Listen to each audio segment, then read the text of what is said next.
Welcome to episode 3 of Philosophy is Philosophy through a Creative Perspective.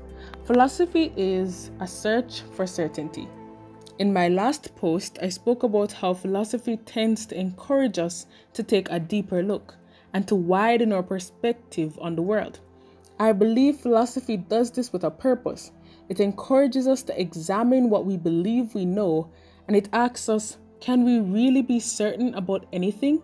And if we can, what is it that we know is true without a shadow of a doubt? To me, philosophy is a search for certainty, or at least a search for an understanding of what is certain and what is not. The concepts of truth and falsehood come up when we talk about certainty in philosophy. As explored in episodes 1 and 2, it is hard to distinguish what is true from what is false in our world, as we are naturally limited to what we perceive and what we encounter, and there are many influences that affect what we believe and see as true. If truth is certainty, and we can never truly be certain of anything, then is there any such thing as truth? Philosophical theories reveal that truth is simply a reflection of reality. Truth is fundamentally supposed to be an objective, unchanging account of what exists. But the more I think about it, people can have various accounts of a wider reality, and all those accounts can be considered true to that person. The special thing about us is that even though we live constantly influencing and impacting each other's perspectives, we will still never have the same exact perspective ever. No two people can share the same physical space at the same moment in time, and thus perspectives will always be different. And even if we both do stand in the same spot and look at the same thing, our minds have proven to relate information differently from person to person. Qualia is the term used to define the subjective raw feelings we as humans feel when we experience something, from the feeling of a headache to the perceived redness of the sky. In the same spot, minutes apart, one person can despise the view of a city and find it cold and unwelcoming and noisy, while another finds the bustle of the city as fun and encouraging and warm.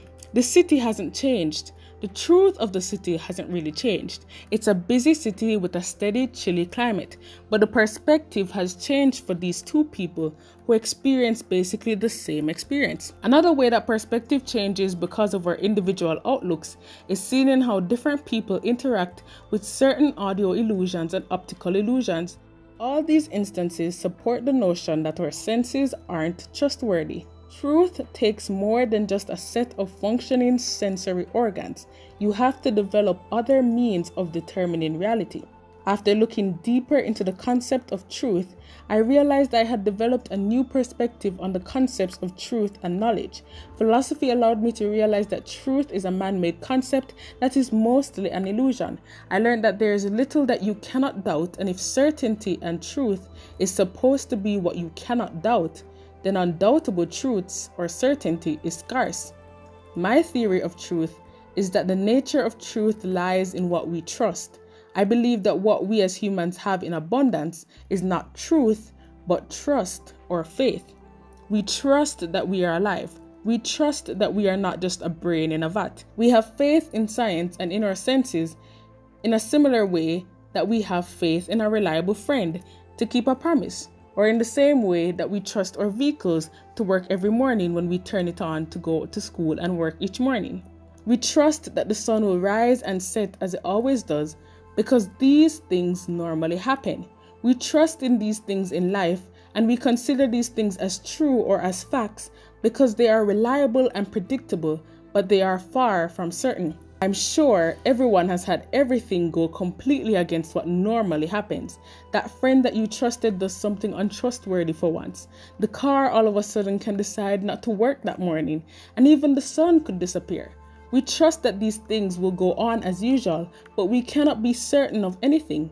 All we can do is have faith and support the things we believe in. And so in this theory of mine, certainty is unattainable. And so we as humans use the concept of truth to really speak about the things that match an accepted understanding of the world that has developed as a result of observing seemingly predictable and reliable sources and patterns of information that exist in the world.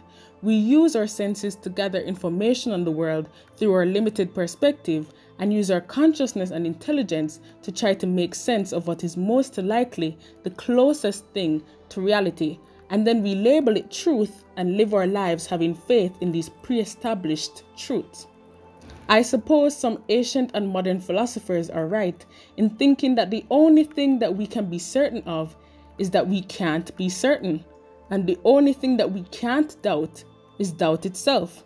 In this idea, we know for sure that our consciousness is true because we cannot doubt that we have the ability to doubt. But what do you think? Is anything really true? Can we be certain of anything in this world, or can we only be certain of uncertainty? Is there any objective truth in the world, or do we just have a strong faith in what might be true? And lastly, if truth exists, how can we be certain that we know it?